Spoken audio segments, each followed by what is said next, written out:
Vamos a continuar con el programa del día de hoy y ahora nos toca conversar sobre las NIF 9 y la número 15. La NIF 9 relacionada a instrumentos financieros va a estar a cargo de Carlos Valle. Carlos Valle es asociado de nuestro instituto, es director de KPMG, cuenta con más de 19 años de experiencia como auditor externo, brindando servicios a empresas del sector financiero, seguros, industrial, comercial y de servicios, y además se encarga de asesorar a empresas que están supervisadas por la Superintendencia del Mercado de Valores. Ha participado en planeamiento y ejecución de auditorías financieras, due diligence, revisión de cumplimiento de las normas de la SBS, la SMB, evaluación y mejora de controles internos, y como muchos de nosotros sabemos es especialista en las conversiones a IFRS, ¿no? Carlos se va a encargar en principio de la NIF 9 y luego daremos paso a Santiago Gómez Rebollo. Es socio de Deloitte España, licenciado en Ciencias Económicas Empresariales de la Universidad Complutense de Madrid.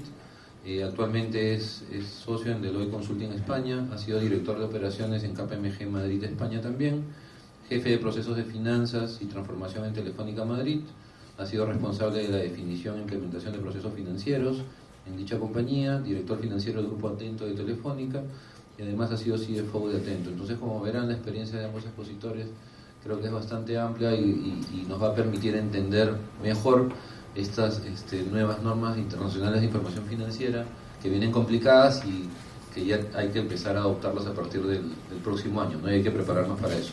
Bueno, sin más, el formato va a ser 30 minutos Carlos, 30 minutos Santiago, y al final de ambas exposiciones haremos una ronda de preguntas, ¿no? Les pido un voto de aplauso para Carlos Valle, por favor. Gracias.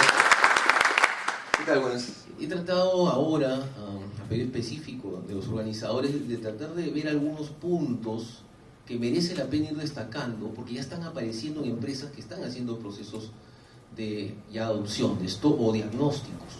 Entonces, como ustedes saben, estamos hablando de una norma que sustituye a la NIF 39, una norma sumamente compleja. Esta tiene algunas cosas que la tratan de simplificar, no del todo, seamos realistas. Entra en vigencia el 1 de enero del año 2018. Esta sustitución de la NIF 39 comprendió 3 etapas, que ustedes las tienen ahí, y son precisamente los aspectos que ahora vamos a tratar. La primera tiene que ver con la clasificación y medición de activos financieros, donde hay un cambio importante respecto a las categorías. Después, el deterioro, ¿no?, de activos financieros, y finalmente la contabilidad de coberturas. Tenemos un tiempo muy limitado. Voy a circunscribirme a lo más importante.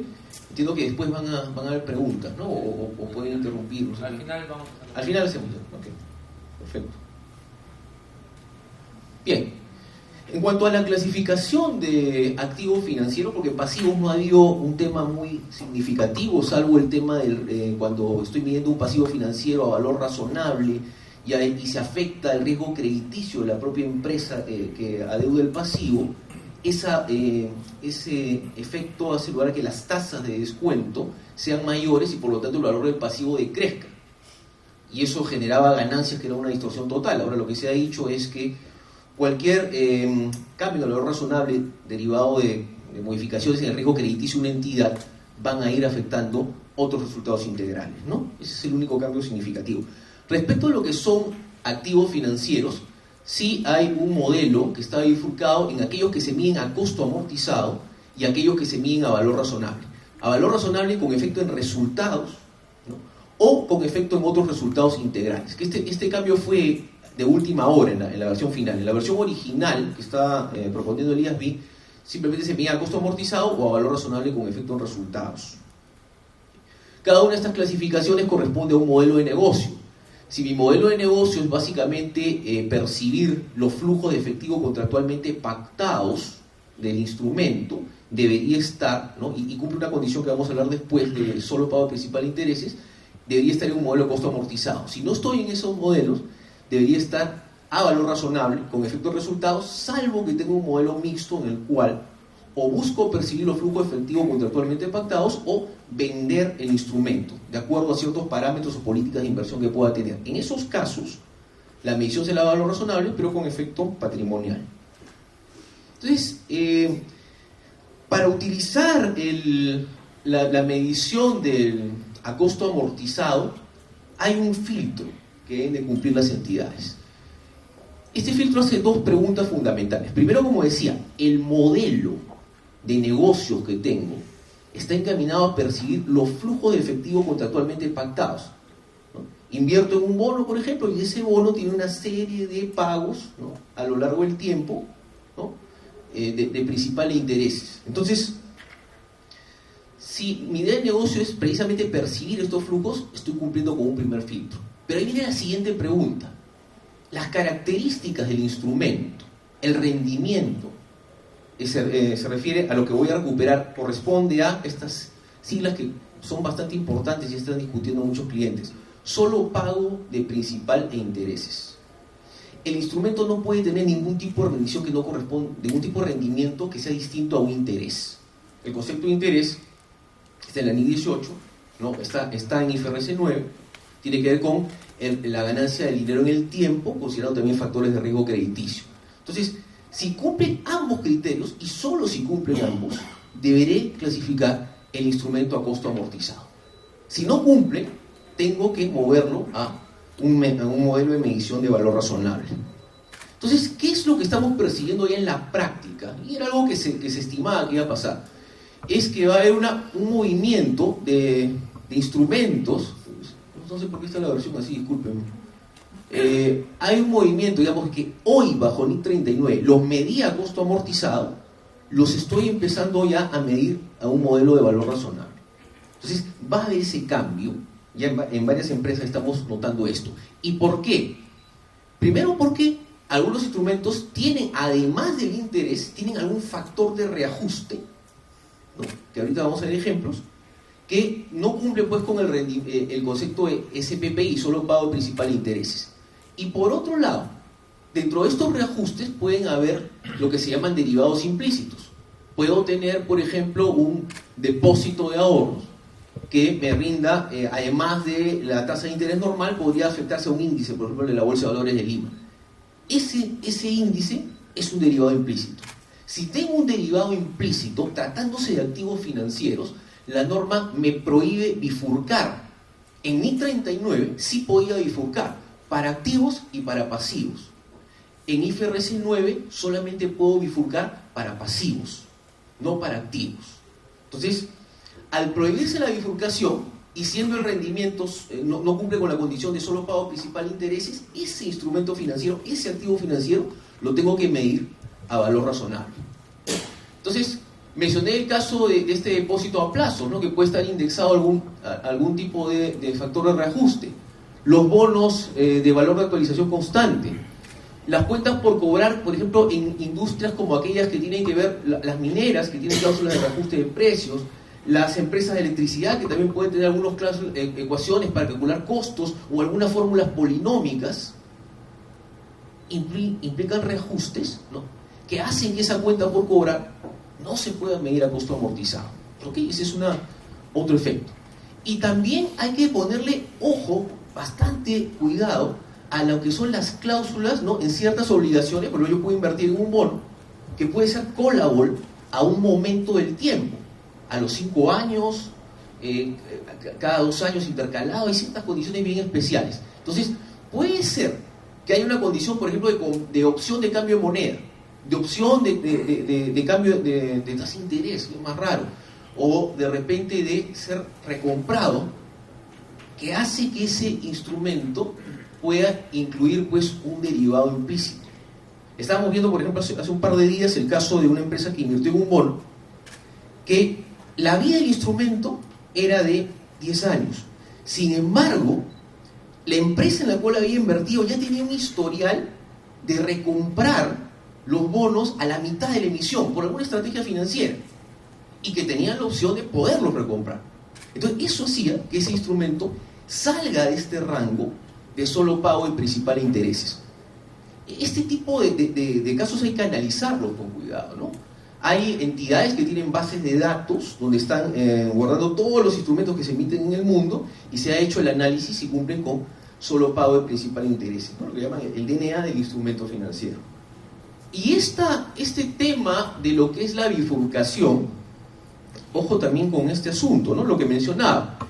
En NIF 39, si yo tenía un activo financiero, vamos a ver una cuenta por cobrar que a su vez se reajusta por un índice de precios, este derivado implícito lo podía bifurcar, ¿no? Entonces, para que se dé la bifurcación tenía que cumplir con ciertas condiciones. Una de ellas era que no hubiera una correlación entre el instrumento anfitrión y el derivado implícito.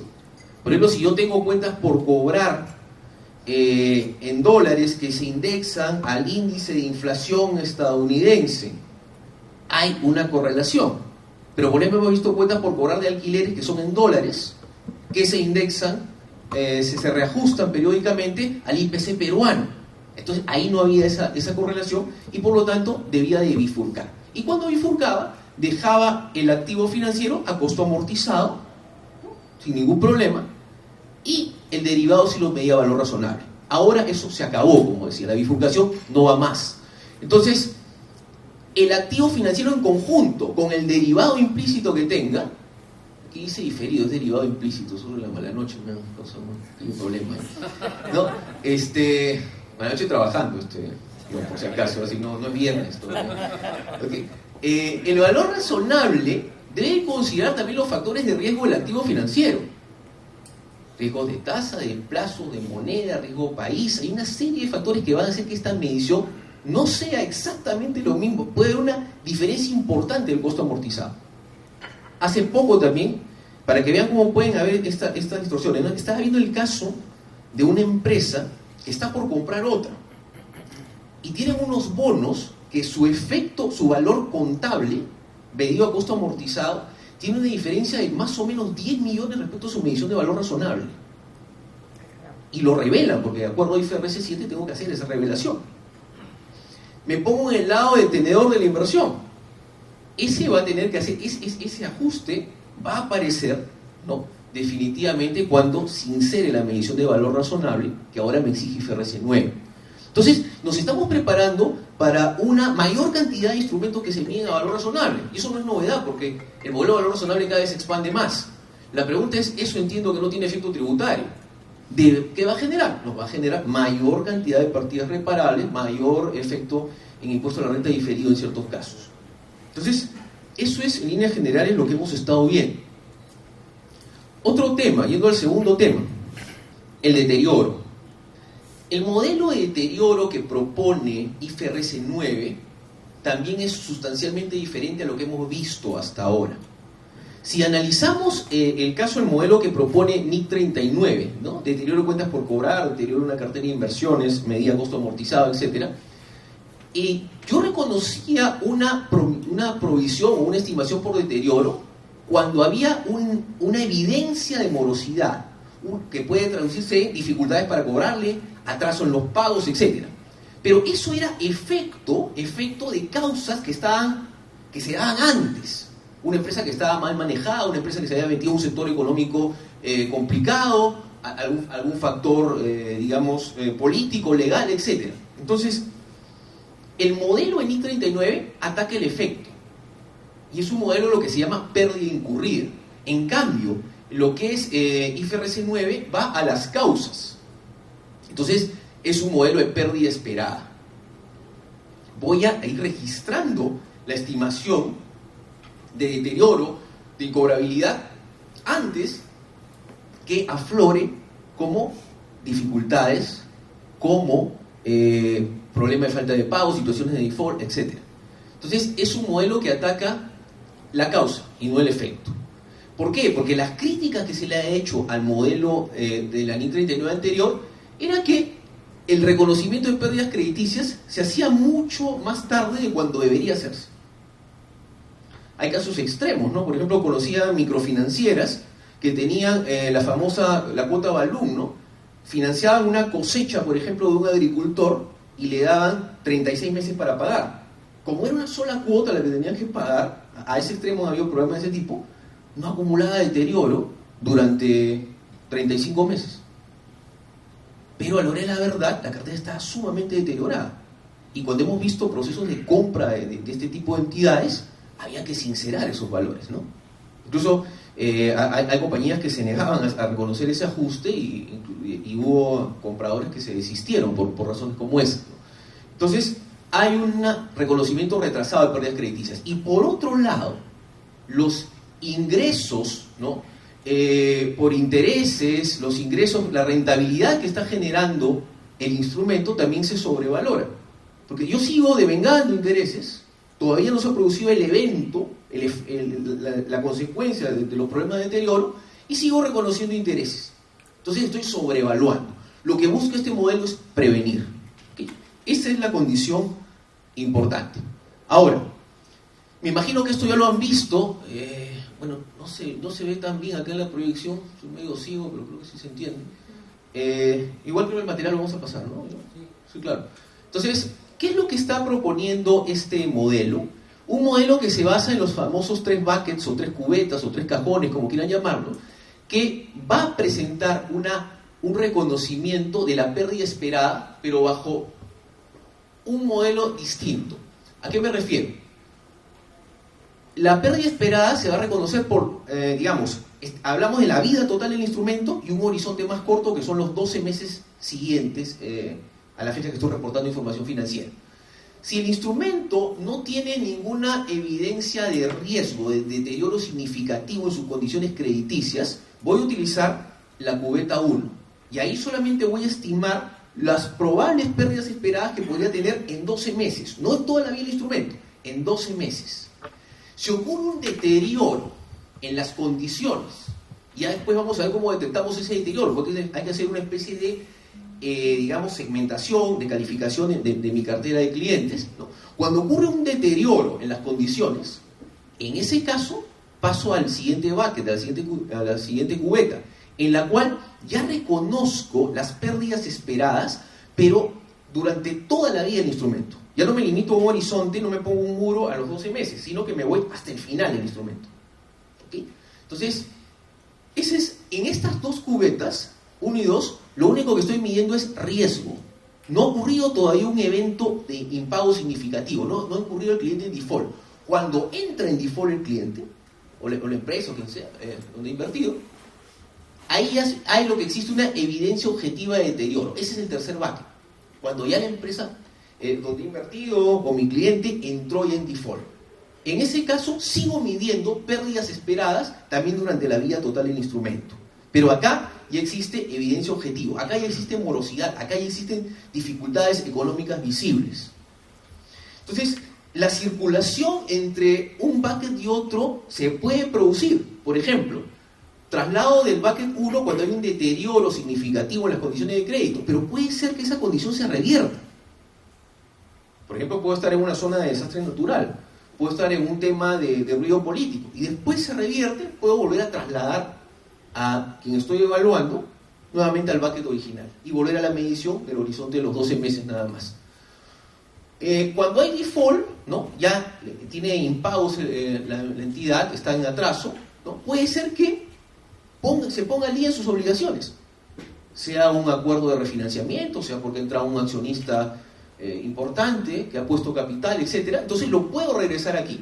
Va a ser muy difícil que uno de una evidencia objetiva de deterioro pase de frente a una condición normal, pero sí puede haber alguien que empieza a pagar obligaciones, entonces sigue en zona de riesgo, pero conforme ya van, habiendo claridad y se despejan las nubes de las dudas del futuro de la empresa, puede volver al bucket 1. Entonces todo esto lo tengo que controlar, pero obviamente aquí hay riesgo de subjetividad, aquí hay riesgo de que no tenga unos criterios uniformes. Ojo que cada entidad debe tener su propio modelo interno, y ese es ahí el gran tema. Que el modelo que pueda tener una fábrica de pinturas puede ser diferente al de su competencia. El modelo que pueda tener un banco puede ser distinto al que utiliza otra entidad financiera.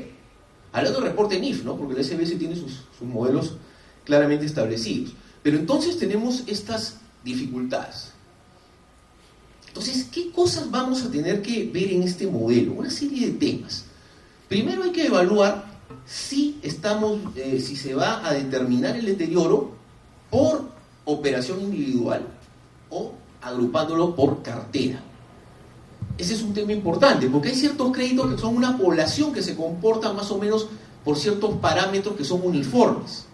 Entonces, Para empresas, por ejemplo, que financian, no sé, si financio licuadoras, ¿no? O hago colocaciones de créditos agrícolas por campaña, o tengo un producto de crédito hipotecario específico, de alguna manera se puede hacer una segmentación más sencilla. En otros casos es mucho más complicado, ¿no? La segmentación debe seguir criterios realmente que estén soportados, sobre todo una cosa, justamente conversaba con una persona hace un rato, tratar de no crear algo alternativo a lo que utiliza la empresa. El modelo puede fluir desde el punto de vista como la gerencia ve el negocio.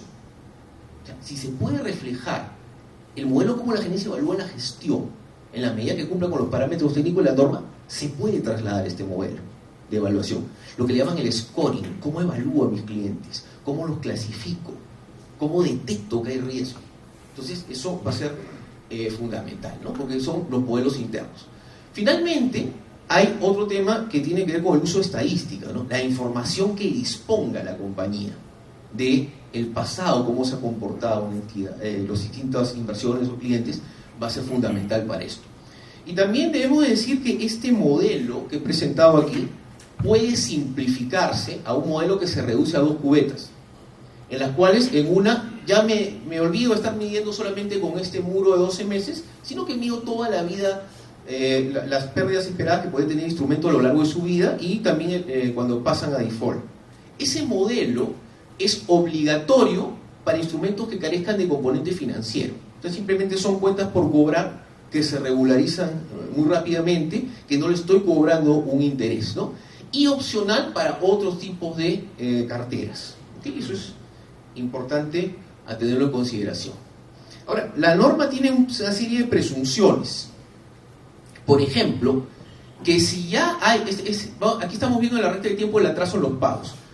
Si una empresa, por ejemplo un cliente, que estoy evaluando la estimación de cobranza deudosa, ya acumula 30 días, la norma tiene una presunción, ojo, pero es refutable, que ya hay una evidencia de deterioro y debería pasar ese cliente al bucket 2. ¿Okay? Pero eso es refutable. Por otro lado, si la morosidad ya acumula 90 días, hay otra presunción también refutable de que ese cliente está en default. Ya es una evidencia tangible de deterioro. Ahora, estas son referencias que tiene la norma, pero hemos visto, por ejemplo, en el caso de entidades educativas, en el caso de ciertas entidades de retail, que no se comporta así, que a veces la evidencia de deterioro puede estar a los 15 días, o a veces el default puede estar en los 180 días. Entonces, eso ya como se desmiente, justamente la prueba refutable, con las estadísticas, con la forma en la cual estoy modelando este tema. Aquí entra mucho de riesgo, ese es un asunto en el cual estamos sufriendo los que somos contables puros. Aquí hay que hablar con la gerencia de riesgos del negocio, quien ve los temas de los riesgos, cómo los mitiga, ¿no? Bien, metodologías para medir las pérdidas esperadas, no hay una sola, la norma no recomienda una sola. Dice que desarrollan sus propios modelos, pero se sugieren algunas posibilidades. Por ejemplo, el valor presente de los incumplimientos esperados. Debo traer esa estimación de lo que no voy a cobrar a valor presente. Otro caso es simular varios escenarios de default con alguna variable que me pueda servir de base, que esté relacionada. Por ejemplo, ante escenarios de crecimiento de PBI distintos, 2, 3, 1, negativo, ¿cuánto va a ser la morosidad que puedo tener en una cartera de créditos hipotecarios, ¿no? En una cartera también, no sé, de venta de electrodomésticos, lo que sea? Eso lo pondero. ¿Qué posibilidades que el PBI quede en 2%? 20. ¿Qué posibilidades que esté en 3? 30. Hasta sumar las ponderaciones y calcular un escenario ponderado.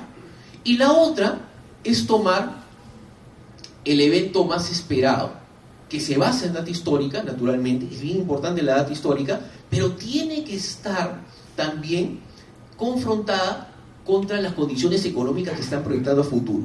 He visto, por ejemplo, empresas que están usando mucho la data histórica, pero no le están confrontando con las previsiones que hay después para la economía, ¿no? Y el sector, la industria, el ruido político, etcétera, generan algunas distorsiones. Entonces, aquí, en nuestras empresas, los que tenemos realmente lo que se justifica tener modelos de este tipo, requerimos tener un especialista en riesgos, que haya estudiado riesgos. ¿no? Que hay bastantes diplomados sobre eso, ¿no? Todos esos temas. Va a ser cada vez más trascendente el asunto.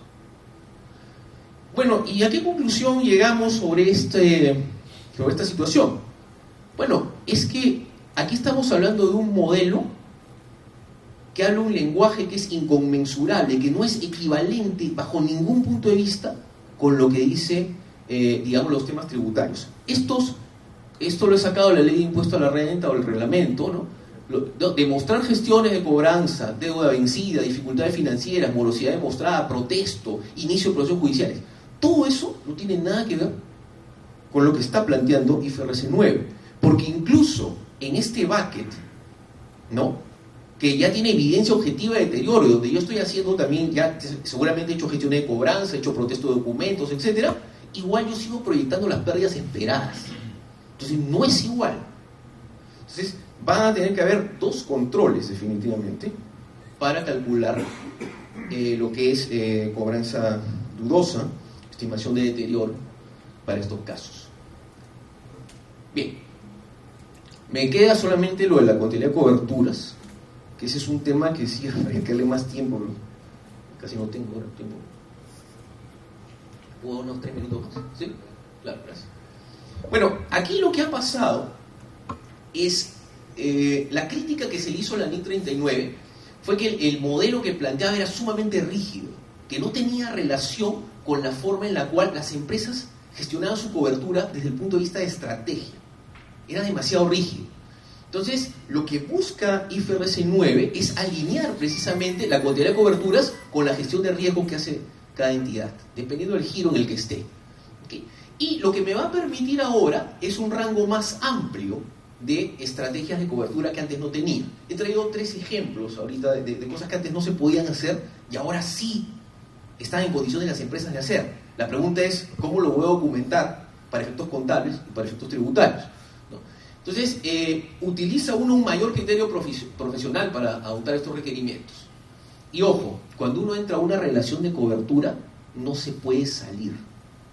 Si yo califiqué una relación, digamos, hice el matching entre una partida cubierta y un derivado que me va a servir para cubrir un riesgo específico, no voy a poder salir de esa relación hasta que o se extinga la partida cubierta o ya venzan los plazos negociados con el derivado. Entonces, pero si no se da esos temas, no puedo salir de la relación de cobertura. ¿Okay? Y otra cosa muy importante, se ha eliminado desde el punto de vista contable ese famoso ratio para calificar la eficacia. O sea, antes se consideraba que una cobertura era eficaz si uno comparaba el resultado de la partida cubierta contra el derivado y estaba en un rango de 80 y 125%. Eso se acabó. Ya no da más. Ahora tiene otro tipo de exigencia. Primero, cuando hacía eso, cuando yo contrataba un derivado y quería demostrar que era un derivado de cobertura, lo que me pedía la norma era hacer una evaluación retrospectiva. O sea, tenía que hacer una especie de análisis correlativo antes de haber contratado el derivado para que hubiera una relación entre la variable que estoy cubriendo, ¿no?, y el derivado que estoy contratando. Y después me pedían hacer una evaluación prospectiva, en la cual medía la eficacia permanentemente. ¿Qué me pide IFRS 9? Me dice, no, mira, la evaluación retrospectiva no es necesario que la hagas. Lo que sí, tienes que seguir evaluando prospectivamente. Ojo, el hecho que no exista el ratio no tiene relación con que yo no tenga que seguir midiendo la ineficacia. La ineficacia, por ejemplo, en el caso de lo que son derivados de que me cubren riesgos de flujo efectivo, cuando es ineficaz, el efecto va a resultados, no va a otros resultados integrales, a patrimonio. Eso va a seguir. O sea, sí tengo que medir el tema de eficacia, pero ya no se va a considerar este ratio para calificar si algo es eficaz o no. Porque habían a veces relaciones que sí tenían una intención clara de cobertura, pero como salían a veces ligeramente de este ratio, ya no te permitía ni 39 hacer hedge con esto. Eso ha cambiado. Entonces, ¿qué es lo que me pide la norma? Básicamente un análisis cualitativo. ¿Y a qué me refiero? Debo demostrar que existe una relación económica trascendente entre el instrumento de cobertura y la partida cubierta, en plazos, en importes, en tipo de moneda. Eso es claro en un swap, por ejemplo, ¿no? Si yo tengo un swap que está, digamos, pretende cubrir un préstamo, ¿no? Digamos, un préstamo con tasa variable, en el cual la moneda coincide, las fechas de vencimiento coinciden, las tasas de interés que se están intercambiando, el variable que me paga coincide con lo que yo tengo que pagar a la otra entidad. Entonces ahí yo estoy demostrando cualitativamente que existe, ¿no? Una relación económica clara y que puede ser una relación de cobertura. Sin embargo, hay casos que son más complicados. Por ejemplo, cuando entro ya a estructuras de derivados que estoy, digamos, derivados compuestos, que tienen, cuando entro a colas o cuando entro a opciones con varias características especiales, en esos casos, ¿no?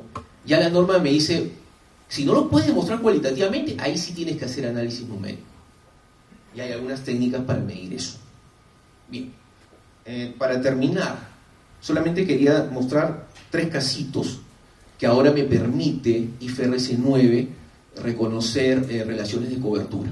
En el pasado, por ejemplo, yo podía tener una cuenta por cobrar y una cuenta por pagar, y tenía que contratar, para que sea considerado hedge, no, tenía que contratar un derivado que cubra a la cuenta por cobrar y otro que cubra la cuenta por pagar, por riesgo de tipo de cambio, por riesgo de tasa de interés, lo que ustedes quieran.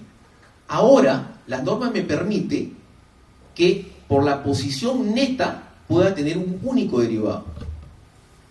Esto es importante porque a veces el momento en el cual yo antes, por ejemplo, no necesariamente coincidían los momentos en los cuales contrataba uno y otro derivado. Y eso a veces me generaba descalce o me generaba ineficacia. Ahora, tener un solo derivado para controlar posiciones netas es factible. Cuentas por cobrar, cuentas por pagar, que son flujos que se relacionan, o también puede ser cobranzas y pagos que tengo que hacer también relacionados con una misma operación. Eso también es factible. Otro tema más interesantísimo tiene que ver con una prohibición que tenía NIC 39. NIC 39 en el pasado no te permitía hacer cobertura de un derivado. O sea, hedge de un hedge no se podía hacer. La nueva norma sí te permite en ciertos casos. Por ejemplo, esto me pasó con un cliente hace relativamente un tiempo atrás. Contrató un swap para una deuda que tenía tasa variable y que tenía 3 tramos que variaban en el spread. ¿Ok? Entonces, cada tramo tenía cierta diferenciación. Por algún tema de negociación que hicieron, ellos renegociaron y eliminaron el tramo final de la deuda. Y solamente se quedaron con tramo 1 y tramo 2. Pero el swap seguía existiendo. Y el swap, por la porción que ya no tenía esta pareja, que era el tramo que estaba cubriendo, no tenía, seguía generando efectos y no tenía cómo contrarrestar el efecto. Porque el swap estaba referido a toda la obligación. Ahora puedo, a partir del 2018, bajo IFRS 9, podría contratar un swap inverso que me permita contrarrestar esta parte que estaba descalzada producto de la renegociación de deuda. Eso es otro tema también que antes no se podía hacer en NIC 39 y que permite IFRS 9. Finalmente está el tema del famoso, lo que le llaman el proxy, ¿no?